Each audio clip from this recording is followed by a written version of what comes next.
Good afternoon or evening, everyone. I am Adrian from Rabona TV, and welcome to the weekend recap. We had a big weekend in Spain with El Clásico, and a big weekend for me personally as I ate a few hot dogs and went bowling. Got a few strikes in there as well, so watch out as we transition this channel from a football channel to just me bowling. Big win at the Bernabeu for Xavi? Nah, that pales in comparison to my achievements on lane 10 the other night. Okay, anyway, the worst intro ever has now been completed, so let's move on. Oh, and Platini's out of commission, so we have Monica here. She's filling in for him. Hello to Monica. Just a few Premier League matches this weekend, the first of which being Arsenal taking on Aston Villa at Villa Park, and a strike after 30 minutes from Bukayo Saka gave Arsenal the win. And that goal was also Arsenal's 2000th goal in the Premier League, which is epic. Congrats to the club and to Saka for going down in history. The goal was a bit of a surprise, decent strike low and towards the corner, I should say, not straight into the corner, but a low strike like that coming through bodies will be hard for the keeper to follow. As per usual, when Arsenal start making substitutions, that's when you see them start to struggle a bit. And if not for some better finishing from Villa late on, they may have just tied it up. Very close at the end there, but Arsenal hold on for 1-0. Also, Leicester City hosted Brentford, who were without Christian Eriksen as he had tested positive for COVID-19, and they ultimately fell to the Foxes 2-1. Timothy Castagne and James Maddison with the goals for Leicester. Castagne's was an absolute banger, straight into the top corner, as this poor guy has had a rough season with regard to injuries, much like a lot of Leicester, you could actually say. Maddison's goal was also a beauty, with a curling free kick straight into the top corner also. Bangers only for Leicester on Sunday. And finally, the doom and gloom from Conte was skipped this weekend as Spurs hosted West Ham. Absolutely a match that could have brought the doom out of Conte, but Sonny Son was in the mood on Sunday, scoring a brace and being heavily involved in Kurt Zouma's own goal after just 8 minutes. And 15 minutes later, who else but Harry Kane to play Son through, and his strike was deflected a bit, but flew past Fabianski all the same. Son was in some rare form tonight. Benrahma made it interesting with his goal at the back post in the first half, but another strike from Son late on killed the game, and what a goal it was. Again, flicked on by Harry Kane. Iconic link up between them two, and then Son just rolled it past the keeper. That combo is just ridiculous. 2 goals for Son, 2 assists for Kane, 3-1 Tottenham. And those 3 points moved them away from West Ham and past Man United in the standings, as Spurs are in 5th place, as the battle for the top 4, or at least for 4th place, is starting to heat up. It's really shaping up to be a great race for 4th, which is a nice bonus, I guess. FA Cup, a nightmare to watch here in Canada, unfortunately so. But I spent my energies watching other matches, and given we had the Rome Derby, El Clásico, etc. this weekend, I wasn't missing out on much. But I know some people will be curious as to who made it to the semi-finals. So, Manchester City looked past their recent draw with Southampton in the best way possible, smash them upon the next meeting as they won 4-1 at St. Mary's. Sterling with the opener, De Bruyne, Foden, and Mahrez with the other goals in that second half to really secure the bag. Man, Foden's goal was sexy. Not as sexy as Rafa's goal for Benfica this weekend though. For all of you Premier League supporters, just think of Son's solo goal against Burnley from a couple years back. But I mean, we're off track here. City, of course, go through. Just as Crystal Palace went through after baptizing Everton by fire as they beat up on them 4-0 as things continue to turn around at Palace and continue to go south for Everton. That win put them through, of course, but it also means that they are on their best stretch of the season, Palace that is. If you were to calculate points, that is, which you don't get points in the FA Cup, but you catch my meaning. 6 unbeaten, their best stretch was 7, but they had a million draws in that stretch, just 2 in this 6-match unbeaten streak. But anyway, more bad vibes for Everton, another heavy defeat, while Palace's Marc Guehi had a fantastic week. England call-up, captain of Palace in this match, and a goal. Chelsea got a 2-0 victory away to Middlesbrough with Mount setting up Lukaku and Ziyech. Ziyech's goal was wired into the bottom corner, while Lukaku's was put on a plate for him by Mount. Forest versus Liverpool. Liverpool got the win via a Diogo Jota goal in the 78th minute. A tight one, but as the lines show, he was onside. Later on, there were calls for a penalty when Yates stepped around Alisson and then just threw himself to the ground. I thought it was a penalty upon first viewing, but you can clearly see that the striker initiated the contact by dragging his left foot into the arm of Alisson. Strange decision from him, as he easily could have collected the ball and fired it into the goal instead of doing that. Unfortunate for Forest, they made Liverpool work really hard, but they have been eliminated. It could have been so different had he converted after going around Alisson. But the final four are Palace versus Chelsea and Liverpool versus Man City in the semis. Not a bad bunch of semifinals at Wembley, no? Guys, bring it in.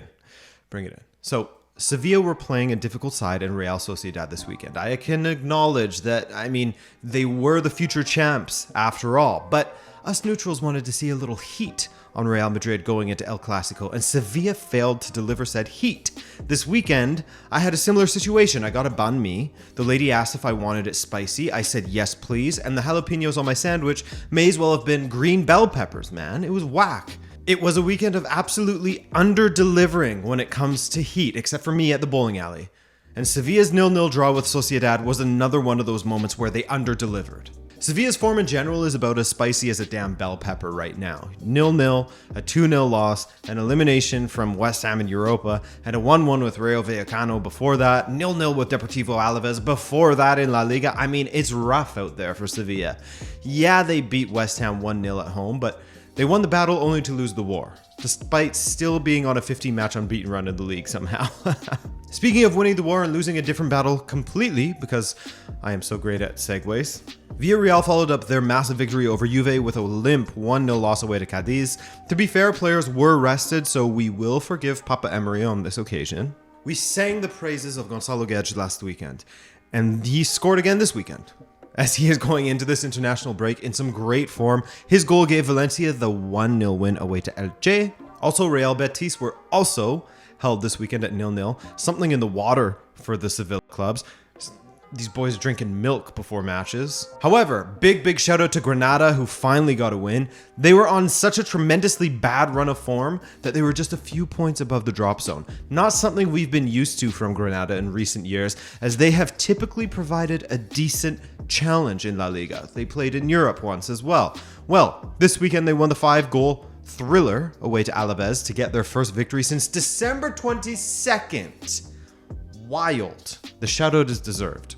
Atletico Madrid have well and truly found their form once again when it comes to not only the attack, but keeping clean sheets as well. They won their 5th match in a row this weekend as they beat Rayo Vallecano away, stringing together 2 consecutive clean sheets across all competitions. Ooh.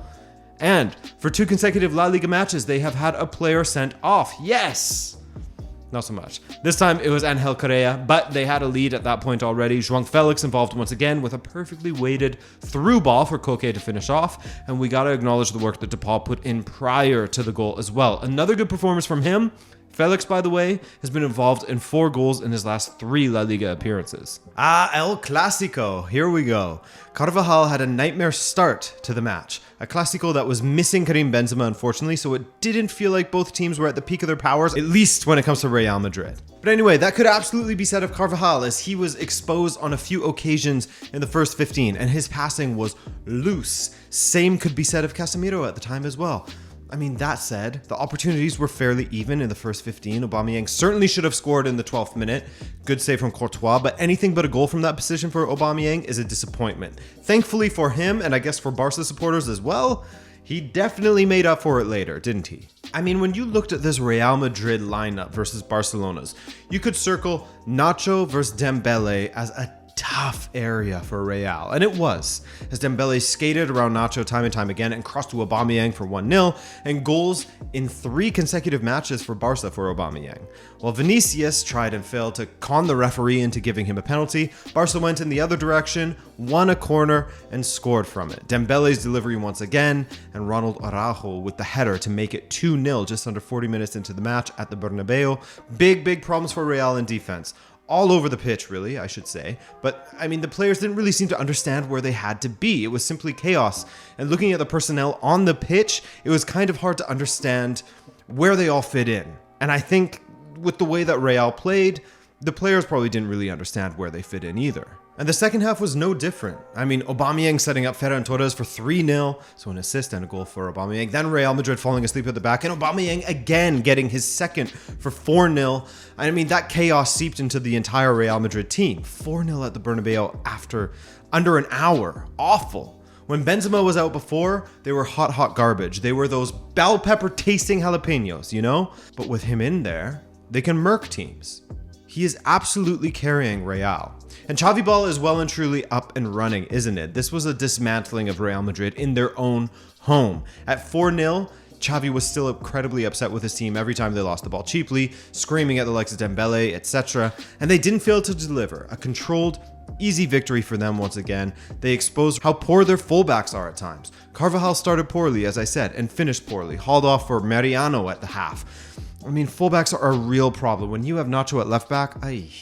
And so with that win, Barcelona are in third still, but they are gaining on Sevilla. And with the momentum they have with 9 matches remaining, they may just have both Sevilla and Real Madrid looking nervously over their shoulder a bit. Still a 12-point difference between the two, which is huge, but man, the momentum swing in Barcelona's favor, they are the form team for sure. And they have a match in hand, remember. AS Roma are on a fantastic run. They absolutely dominated the Rome derby. A quick goal for Tammy Abraham just 56 seconds in, which makes it the fastest goal in the Derby della Capitale in Serie A. He scored a second 22 minutes later to double his tally and to take him up to 15 on the season for AS Roma in Serie A, 17 on all competitions. In 2022, actually, only Lewandowski has scored more goals in league play than Tammy Abraham, with 12 to Abraham's 9. The pick of the goals for me, however, was of course Pellegrini's stunning free kick, 5 minutes from the break. Doesn't get more picturesque than that when it comes to free kicks. And that set up AS Roma for a pretty controlled jaunt to the finish in that second half. Happy to let Lazio have the ball, and they just sat through in a controlled manner. No real issues for Patricio to deal with. I guess maybe Mourinho was right. Lazio were just smoking cigarettes with Sarri midweek, while Roma were building up ahead of steam. Juventus bounced back from their incredibly disappointing 3-0 loss and elimination from the Champions League. They beat Salernitana, of course, by 2-0 as Allegri rolled out the Dybala-Vlahovic partnership, and each attacker got a goal. They still have Serie A and Coppa Italia to play for, and Allegri has always said that top 4 was the aim, but still, that was brutal against Villarreal. And speaking of top 4, well, I mean, you'll see later. We always go over that later, right? Venezia are in free fall at the moment. A brace from Caputo gave Sampdoria a 2-0 win and an important 3 points as they look to pull away from the drop zone, as Venezia have fallen to 19th at this point. Not good. After a well-fought 1-1 draw with Roma last weekend, Udinese's tough run of matches brought them to Napoli this weekend to take on an SSC Napoli side that has a high-flying Victor Osimhen at the moment. That said, Watford legend Hera Duelafeo opened the scoring at the Stadio Maradona with a strike low past Ospina. Honestly, I was a little bit surprised that this one went in, but placement over power absolutely has its place in the world, doesn't it? It absolutely does. Now, as mentioned, Mr. Victor is flying high and making up for lost times as he scored an 11-minute brace in the second half. The first was a header, the second was a cutback that he slipped past Silvestri, head, right foot, he can do it all. This man is really catching some form at the right time for Napoli and their title aspirations. It's still possible. Sassuolo are doing the damn thing, man. Unbeaten in their last 6 matches. They beat up on Spezia 4-1 this weekend. Poor Spezia. You know, after they got their first win in a million years last weekend, they were pummeled back down to earth. 2 goals for Berardi, 1 apiece for Ayhan and Scamacca. Scamacca's was a free kick through the wall, by the way. Interested to see if he will start for Italy in their qualifiers, as his stock is well and truly rising. AC Milan must continue to win matches if they want to keep their lead at the top, and win a match they did this weekend against Cagliari. Not the most comprehensive performance, at least not in the attack, as they blew opportunities all over the place, but Benacer's smash in the second half was enough for the win. Great goal, by the way. Guys like Salabakis will have to take a look at themselves for some of the finishing that they put on display this weekend. And again, more racial abuse from Cagliari supporters. Will anything come of it? Probably not. Really losing hope when it comes to punishing repeat offenders in Serie A. It just doesn't happen. And so in Italy, AC Milan are on 66 points, while Napoli is not so far off with 63 and 8 matches remaining for each side. Inter dropping points 2 matches in a row, 3 draws from their last 4 actually, as they drew Fiorentina, ensures that they can go level with Napoli in second if they win their match in hand. And finally, let's run through the scores in Germany before we say goodbye to each other. After an uninspired win midweek, Borussia Dortmund labored to a 1-1 draw with FC Köln. Not a great result for them, as they had aspirations of making this a real title race in Germany. There's still time. A lot can happen in 7 matches, but they can't afford doing this stuff all the time, man. Especially when Bayern Munich are trashing Union Berlin at the Allianz Arena on the same weekend. Lewandowski with a couple more goals to take him up to 31 goals in 27 appearances. Nianzou and Kingsley Coman with the other goals for Bayern. Shout out Coman, who's been fantastic lately with his entire performance, not just his goal contributions. Stuttgart's escape from the drop zone is on, as they got a 3-2 win over Augsburg this weekend. I swear they have so many 3-2 matches, these guys. 3 3-2 scorelines in their last 7 matches, and a 4-2 in there as well. Not all in their favor, by the way. Only 2 of the 3-2s have been victories. The 4-2, a loss against Leverkusen. One of the most surprising scores of the weekend in Germany was, of course, Hertha getting a huge 3-0 victory over Hoffenheim. A Hoffenheim team whose form is the complete opposite of that of Hertha at the moment. But hey, that's football, man. That was Hertha's first win since December 18th of 2021, and it snapped a 10-match winless run. Mainz had a couple of their matches postponed as a ton of their squad members had COVID, but they are back in style. Of course, they had that loss midweek to Dortmund, but they slapped Arminia Bielefeld 4-0 this weekend. A linesman was hit by a flying pint of beer in Bochum versus Borussia Mönchengladbach, causing the match to be abandoned. At the point in which it was abandoned, with around 20 minutes left in the match, Gladbach were winning 2-0 thanks to goals from Plea and Embolo. Not sure when they're going to finish that out. RB Leipzig and Eintracht Frankfurt played out a 0-0 draw, while Bayer Leverkusen went away to Wolfsburg. No, my camera died! You know what? We're so close to the end. Let's just finish it off. Images only from here on out. But hey, they went away to Wolfsburg and got a 2-0 win, and they were made to work for it. Their first, scored by Paulinho, came at the 86th minute, and the second came only in the 92nd. A late show. Anyone who left early to get on public transit will have been disappointed, or happy if they were Wolfsburg supporters. So, Bayern's lead is now back to 6 points over Borussia Dortmund. The best attack and the best defense in the league is Bayern's. Leverkusen, Freiburg, who drew Greuther this weekend surprisingly, and Leipzig have a decent battle going on for third right now. Respect to Hoffenheim as well. I mean, you know, classic Bundesliga stuff with it being tight for third and fourth place. All right, fellas and ladies, that's all for this weekend. Now it's on to one of the most exciting international breaks in some time. Canada can qualify, while we also have Italy and Portugal potentially facing off in European qualifiers. Only one can make it to the World Cup, or neither of them. We'll see. I'm Adrian. I appreciate you, and take care.